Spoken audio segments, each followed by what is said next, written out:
Maithili express.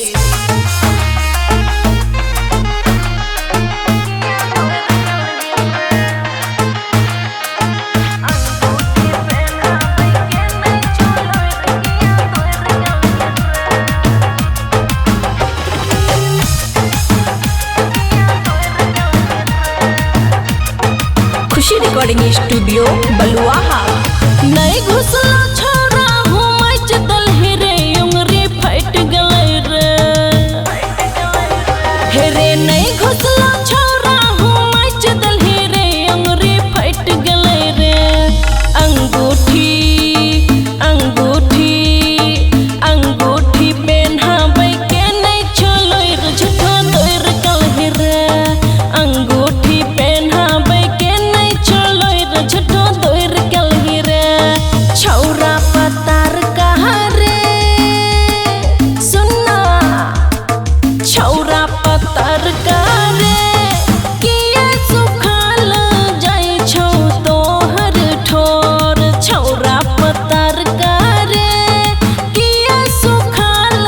जाई छौ तोहर ठोर अंगूठी अंगूठी अंगूठी पहनावे के नहीं छोलो किया दोर कल गिरा अंगूठी पहनावे के नहीं छोलो किया दोर कल गिरा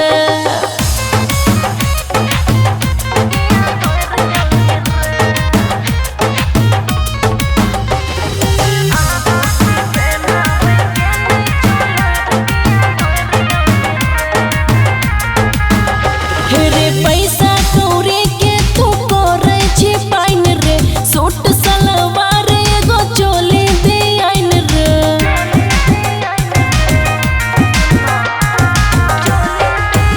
हेरे पैसा कौड़ी के तू करे छी पाइन रे सूट सलवार एगो चोली दे आइन रे हम देबो जन्मो जन्म के निशानी कमर में दर्द मचक गेलै रे बर्दाश्त नहीं भेलै रे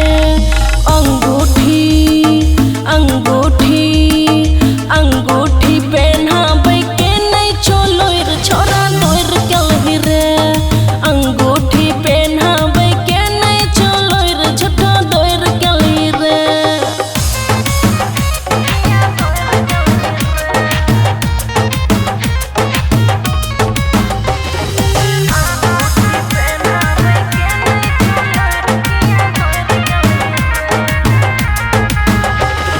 किया रोसल छी तू मुँह लटका को मिले एबो काइल बाबू से चुरा कर रे सुना हेरे किया रोसल छी तू मुँह लटका को मिले एबो काइल बाबू से चुरा के राइटर पर कस नजरिया रे सपना में देखलो शादी भेल रे निंदिया टूट गेलै रे अंगूठी अंगूठी अंगूठी पहनावे के नहीं छोलो झूठो दोर कल रे अंगूठी पहनावे के नहीं छोलो झूठो दोर कल रे खुशी रिकॉर्डिंग स्टूडियो बलुआहा।